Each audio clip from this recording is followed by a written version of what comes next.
Nasira at nasayang ang higit 100 ektaryang pananim ng sibuyas sa Nueva Ecija dahil sa mga pesting armyworm o harabas. Nagkakasakit na rin daw ang mga nagtatanim sa kakaspray ng pesticide. Nasa frontline ng balitang yan, si Rainiel Pawid. Kahit alagaan natin, wala na rin. Hindi na rin maapula. Wala talaga mabisang gamot. Nanlulumo sa sinapit ng kanyang taniman ang magsisibuyas na si Gil Geminiano mula sa Palayan City, Nueva Ecija. 3 ektaryang taniman niya ang napeste at nasira ng armyworms o insektong harabas. Problema tuloy niya paano mababayaran ang inutang na puhunan para makapagtanim. Talagang may matindi po. Marami ho yung mga matake na ito. Kaya parang hindi na rin ho makayanan. Araw-gabi na raw sila mag-spray ng pesticide para maisalba ang mga pananim. Pero imbes na mapuksa ang peste, sila pa ang nagkakasakit. Nagkaroon pa naroon po ng may aking mata doon sa nanlabo ang aking pananim dahil sa spray dahil naanohan po ng lason. Ayan, may laman na. Inubos pa.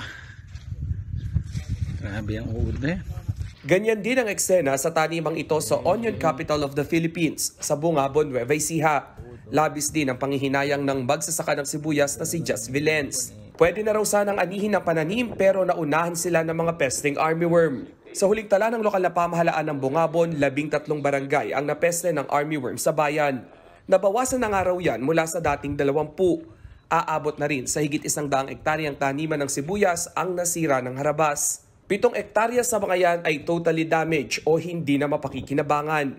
Bunsod ng tindi ng pinsala ng armyworms, pinag-aaralan ang pagdedeklara ng state of calamity sa bayan. Lalo't malaki na raw ang epekto nito sa kabuoang produksyon ng sibuyas.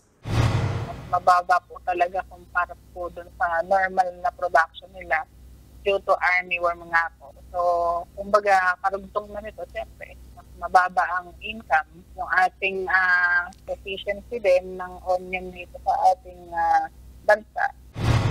Nagbabalita mula sa Frontline, Rainiel Pawid, News 5. Mga kapatid, Cheryl Cosim po. Iba na ang may alam at may pakialam sa panahon ngayon. Para sa tuloy-tuloy na balitaan sa Frontline, mag-follow at mag-subscribe sa social media pages ng News 5.